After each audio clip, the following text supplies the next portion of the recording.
గుర్తుపరుస్తాయిట్రా, ఇక్కడ కాదు అక్కడ.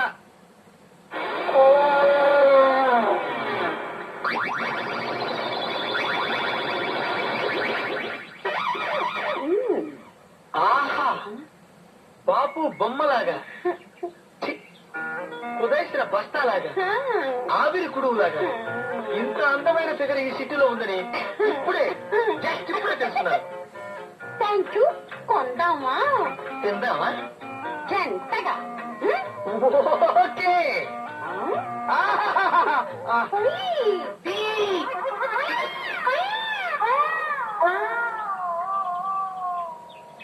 బయట బై మిరియాల చారు మీద మీ అభిప్రాయం? ఇష్టం. ఐసీ. మరి చిక్కుడుగా టొమాటో పులుసు కాంబినేషన్ మీద ఏమైనా ఐడియా ఉందా? బెల్లం వేస్తే ఇష్టం. ఓహో, మరి వంకాయ చీరి కొబ్బరి కూర కూరి